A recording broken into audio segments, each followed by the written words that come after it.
Hey everyone, I'm back with another rant for you. This time it's, well, since I already did my inFAMOUS review, decided I'll do a take on what I think inFAMOUS 2 should be like, which will be released sometime in 2011.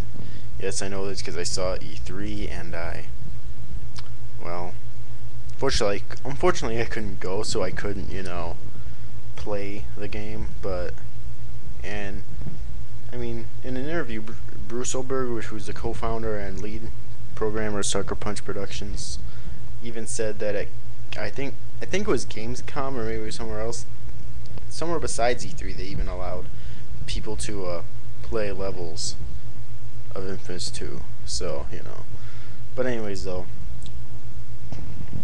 let's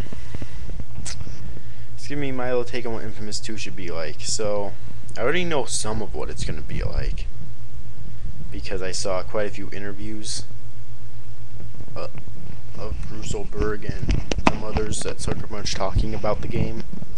And so one thing that I was really thinking is that the karma factor should come into place in the game, and I believe Oberg even said that it's gonna, which is really nice, because the karma factor was probably the best part of the original inFAMOUS, I'd have to say, because it played a really unique type of a story with a double ending, which I love in games, and unfortunately not enough games that I know about these days has the double ending. I think 3D platformers anyways don't, and so that was kind of interesting. Something I think it would have been really interesting if they did with Sly Cooper, but already 3 games, can't do that now. It could, but it'd probably turn out bad. But anyways, though, yeah, so the karma factor will come into place again, and there's lots of cool new electrical powers too. There's this one called the Kinetic Pulse, which is a way to pick up cars and hurl them at enemies.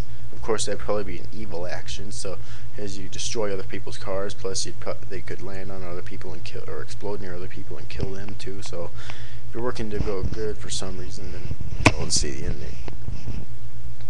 To see the good ending, and that probably wouldn't be the best choice of action in the world. Still a really cool move, and there's also Cole also has new ice powers, which I don't really see how ice has anything whatsoever to do with electricity, but whatever. Hopefully it makes sense. Hopefully it's not just thrown in there just to add another power. I mean, I kind of figured it would, because Kessler, at the end of inFAMOUS 1, Kessler's revealed to be actually be Cole from the future, and well, Kessler has ice powers, so I kind of figured it would, but hopefully this wasn't just thrown in there so that Cole would have the ice power. There's like his other self Kessler did. Alright, hopefully there's like reasoning behind it. So, but only time will tell, I guess. And what was I gonna say? Alright, the biggest thing though is part of the story was actually revealed. In inFAMOUS 1, it took place in Empire City, which is kind of a takeoff from New York City in real life. But so this game takes place in New Marais, which is their version of New Orleans. It's kind of like New Orleans and stuff. And so apparently that's where the Ray Sphere was built. And at the beginning of the game, Cole goes to fight this beast that Kessler secretly training him about and told him about in the end, and lost. So he finds out that New Marais is where the Ray Sphere was built. So he goes to New Marais to try to enhance his powers. That right off the bat doesn't make any sense for me, or at least it kind of didn't, because towards the end of inFAMOUS 1, in fact, pretty close. In fact, just about at the end, like just before the mission that the final boss fight's in, John and the Ray Sphere are both destroyed. But then it came to me that John said that they could rebuild it because he gave them a schematics. So, you know, if he gave them schematics for it, then they could possibly rebuilt it, and maybe there's a race here there, or maybe there's something else that they used to create it last time that's there. I don't know. I'll just have to play the game to find out, I guess. But that's basically the main story behind it. Whether Cole fights the beast in the game and actually wins later on, I don't know. I would hope not, actually, so that then there'd be a for sure Infamous 3. You know, but I don't know. Only, as I keep saying, only time will tell, really.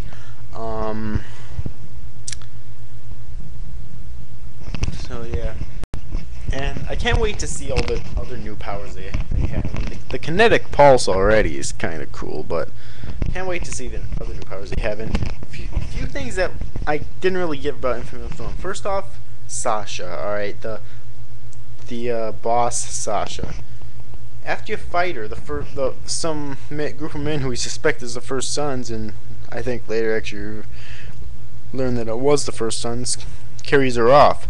And if you fight Kessler at the end with evil karma, you actually hear her talking twice, so you know she's alive. Come on, is she in the game? I would hope so. And also Moya, who I didn't reveal this in, I forgot to say this in the review, but it's revealed that John isn't actually her husband. She lied to Cole and stuff, and after a few more talks you don't hear from her again. So is she in the game? I would hope so. And also Alden, the leader of the Dustman in Infamous 1. He does end up falling off, and he's just off the bridge, and you do suspect that he's dead, but Cole doesn't even think he's dead, because Alden's a conduit and whatnot. So is he in the game? I would hope so. But what I'm really interested in seeing, though, is all the new major enemies in the game. Maybe meet some allies and see the the new minor enemies.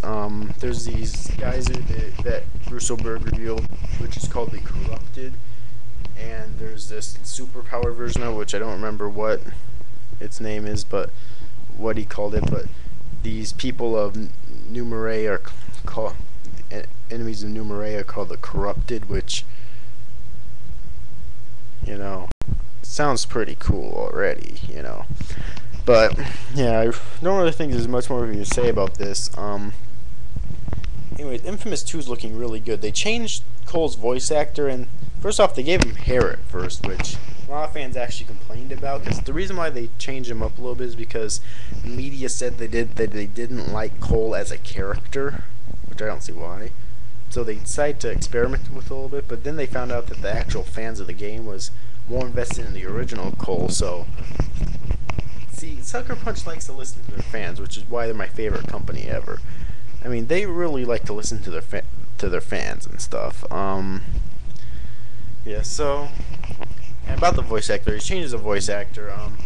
I think that was a poor decision, but I won't turn down a game just because of the fucking voice actor. All right. So, yeah, I do think his voice sounds way more badass in the original, but whatever. Anyway, though, I think that's about it then. Yeah, I really don't think there's anything else left for me to say here. Hopefully, it'll be just as good, or maybe even better than the original was. I could only hope so. Oh, another thing, Zeke. What about Zeke? I mean, is Cole and Zeke best friends again? I mean, Zeke gets blown away, literally, by Kessler towards the middle of the final boss fight, and you suspect that he's dead or at least brutally injured, but during the final cutscene of the game, you actually see, well, the final cutscene that's always the same in the game, just right before the credits, you actually see him standing behind Cole towards the end of it. So, you know that he's perfectly fine. But are they friends again? That's another really huge thing that I want to know.